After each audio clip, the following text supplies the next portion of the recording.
Let's begin with the foundations. Welcome to another lecture.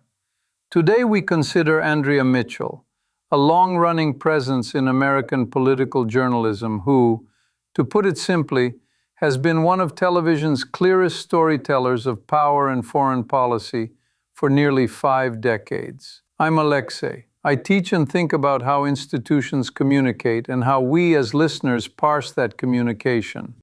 Hi, I'm Priyanka. I'm a doctoral student, and I'm excited because, a journalist like Andrea Mitchell kind of sits where public curiosity meets statecraft. That's a complicated intersection, and I want to unpack it with you. To frame our discussion, it's important to understand what we mean by journalist here. In everyday terms, Andrea Mitchell has been a narrator of political and global affairs. She asks questions that citizens would ask if they had the microphone. Then she converts the answers, the evasions, and the silences into coherent stories. In more technical language, she has served as NBC News' chief foreign affairs correspondent since November 1994, and in parallel, as chief Washington correspondent.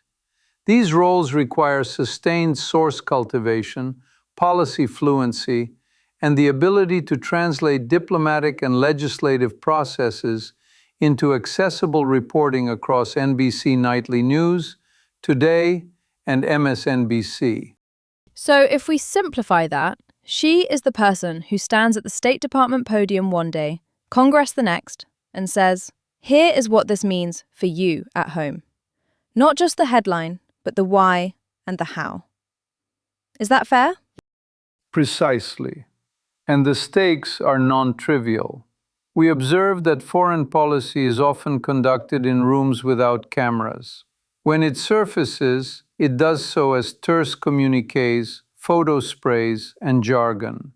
A journalist like Mitchell shapes public understanding by adding chronology, policy context, and direct interviews with principals.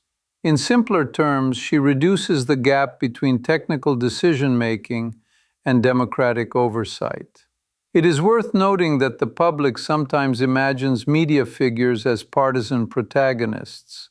The more accurate frame here is iterative explanation under time pressure, with an obligation to correct and clarify when context is incomplete. And when clarity fails, trust is what suffers. So, moving on. Can we ground this in a few basics? Who she is, where she started, that sort of thing. Let's start with the history. Andrea Mitchell joined NBC News as a general correspondent in July 1978, which marks a long arc of continuity. She earned a Lifetime Achievement Emmy in 2019, a recognition akin to a career citation for explanatory power. Before that, she cut her teeth in Philadelphia radio and television. As energy correspondent in 1979, she covered the late 1970s energy crisis and the 3 Mile Island nuclear accident, translating technical risk and regulation for a mass audience at a tense moment. Chronologically, 2 pivot points. First, 1978, entry into NBC's national operation. Second, November 1994, she becomes chief foreign affairs correspondent, the role that defines her public identity. From that perch, she covers the State Department, wars and peace talks, and non-proliferation. Along the way, she covered the White House in the 1980s, Congress from 1988 to 1992, the White House again in 1993-1994, then foreign affairs thereafter. This internal mobility signals institutional trust and subject matter depth. There's also the noon hour piece. She anchored Andrea Mitchell Reports on MSNBC from 2008 until stepping down in February 2025, after announcing that change in October 2024, while staying on as Chief Foreign Affairs and Chief Washington Correspondent. I think that says, prioritizing reporting and big interviews over daily anchoring when the calendar gets very full. Indeed, turning to moments that tested press freedom and editorial judgment. In July 2005 in Khartoum, after pressing Sudan's President Omar al-Bashir with questions about Darfur and Janjaweed militias, she was forcibly ejected. A Sudanese official had bluntly stated, "There is no freedom of the press here." The incident became a lodestar for discussions of press freedom. Earlier controversies include 2008 remarks stereotyping voters in Southwest Virginia, for which she apologized on air a few days later, calling the phrasing stupid, and a 2012 segment about Mitt Romney's Wawa stop that relied on an edited clip. She aired the full context the next day, acknowledging what the campaign argued was his broader point about private sector efficiency versus federal paperwork. We should also note carefully the 2003 Valerie Plame matter. A Washington Post report alleged she had leaked Plame's identity, leading to FBI questioning. Mitchell stated in October 2003 that she did not know Plame's covert CIA role until after Bob Novak's column. We present this as a disputed episode in a larger investigation, not as adjudicated fact. And on historical memory, in 2019 she apologized for on-air phrasing that implied the Warsaw Ghetto Uprising was against the Polish and Nazi regimes. Poland's Institute of National Remembrance pursued a lawsuit in Polish court, and her apology acknowledged the error, namely that Poland was under Nazi occupation at the time. And there is the personal layer that intersects with public life. She married Alan Greenspan in 1997. Together, they endowed the Andrea Mitchell Center for the Study of Democracy at the University of Pennsylvania in 2017. Very recently, Greenspan died in June 2026 at age 100 after complications from Parkinson's disease. Speaking of background, she was born in New Rochelle in 1946 into a Jewish family of Russian Jewish descent. Her father led Beth El Synagogue for 40 years, and even her family name traces back to Metchik. Her brother Arthur went north, building a political career in Canada's Yukon. It makes me wonder how much family civic engagement sets the stage for civic journalism. Before we get to the complexities, a brief personal note.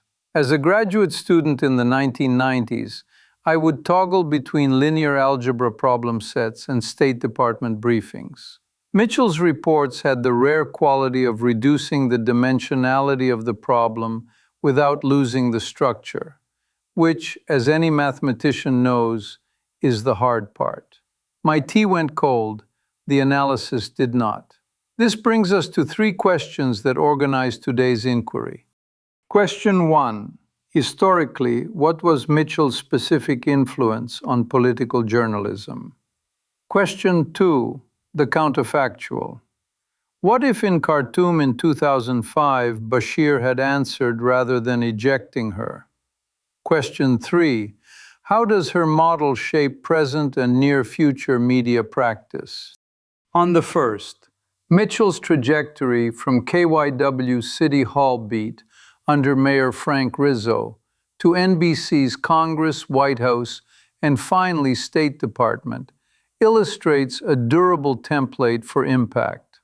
Start with accountability reporting in a combative environment. Develop technical literacy on a specialized beat. Then apply both to national and international power centers. Her range across NBC platforms, Nightly News, Today, MSNBC, normalized the idea that a subject matter correspondent could also anchor and moderate high-stakes interviews. And her on-air corrections, notably in 2008 and 2012, modeled an ethic of iterative accuracy rather than defensiveness, which arguably improved norms for follow-up segments across cable news. The philanthropic endowment with Greenspan at Penn extends that public reason orientation into academe, seeding research on democracy that feeds back into journalism. I'm curious about the early phase. How did covering City Hall and then the energy crisis actually shape what came later at the State Department? Is it just about toughness or about translating technical detail? Both, and in combination they are multiplicative rather than additive. City Hall under Rizzo provided repeated exposure to adversarial exchanges and the cadence of urban governance. One learns to persist, to rephrase, to follow the paper trail. The energy beat required decoding regulation, markets, and nuclear safety for non-specialists. When those skills meet diplomacy, the result is a correspondent who can interrogate sanctions mechanics, treaty verification, and alliance management while still making the story legible to a commuter listening at 7 a.m. In simpler terms, she learned how to ask hard questions and how to explain hard answers. On to our next point, the counterfactual. July 2005, Khartoum. Context first. U.S. officials had negotiated press access, but a Sudanese counterpart said, "There is no freedom of the press here." Mitchell asked about Darfur and alleged Janjaweed support. She was ejected. Suppose instead that Bashir had answered on camera. Three things likely change. First, coverage pivots from spectacle of suppression to analysis of his claims. Fact-checking organizations and diplomats would parse each sentence, which might have generated clearer international rebuttals. Second, Sudan's state media might have amplified his answers domestically, complicating external pressure, but offering quotable commitments that advocates could later hold against him. Third, the absence of a viral ejection moment would reduce the symbolic power of that clip in press freedom advocacy, trading a powerful image for a richer, if messier, evidentiary record. So, to check my understanding, if he had answered, international media might have had more material to interrogate, but maybe less of that galvanizing image of a journalist being dragged out. Which outcome do you think would have exerted more pressure on policy? It depends on the time horizon. In the short run, images move publics. The ejection crystallized authoritarian constraint in 5 seconds. In the medium term, words create hooks for diplomacy. Specific on-record claims can be contradicted, cited in Security Council sessions, or leveraged in sanctions deliberations. So if you value immediate mobilization, the ejection has higher salience. If you value sustained accountability, substantive quotes, however disingenuous, can be more tractable instruments. Both pathways, ironically, rely on the same journalistic insistence on asking the question. Speaking of present practice, question 3. How does Mitchell's model inform current media? First, specialization with portability, maintaining dual roles as chief foreign affairs and chief Washington correspondent, while stepping away from daily anchoring in 2025, illustrates a strategic refocus on depth and field reporting during consequential moments. Second, procedural accountability, on-air apologies and next-day context segments, as in 2008 and 2012, sharpen the norm that velocity must be paired with verification, and when necessary, correction. Third, interview craft. Her Meet the Press stints and daytime interviews show how to draw out policy substance without surrendering control to spin, a skill younger correspondents are now emulating in live formats and digital Q&A. I think the next thing we should talk about is the future. What aspects of her approach will most shape the next 5 years? Is it the corrections culture, the deep beat model, or something else? And what open questions should researchers, like us, keep tracking? Let's transition to another aspect. We can infer 3 trajectories. 1. The senior specialist model becomes more prominent. Fewer generalist anchors, more correspondents who parachute into big stories with pre-existing source networks and historical memory. 2. Transparent correction as audience strategy. Not a weakness, but a feature, with metrics to test whether timely clarifications preserve trust. 3. Cross-platform pedagogy. More correspondents will build brief explainers that accompany their live hits, because policy illiteracy is the algorithm's enemy. Areas for further research include how on-air corrections affect partisan trust asymmetrically, whether long tenure correspondents measurably reduce misinformation in their beats, and how press freedom constraints abroad shape the risk calculus of asking adversarial questions on camera. Maybe it's just me, but I also see a gender dimension. Women in journalism often carry an extra burden of scrutiny. Studying how Mitchell navigated that while building authority could inform training and mentorship. So, I guess that kind of sums it up.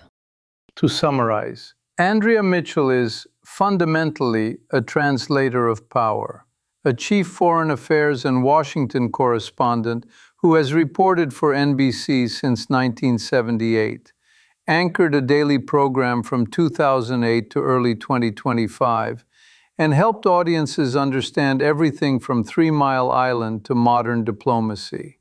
We examined 3 questions: her historical influence as a model of explanatory, accountability-minded reporting, a counterfactual in Khartoum that weighed images against transcripts, and her imprint on current practice, including specialization and transparent correction. As we close, it is worth noting the broader theme of women in journalism and the institutional supports needed to sustain such careers. Thank you for listening, and take care until next time. Thank you, Professor. And thanks everyone for spending time with us today. Bye!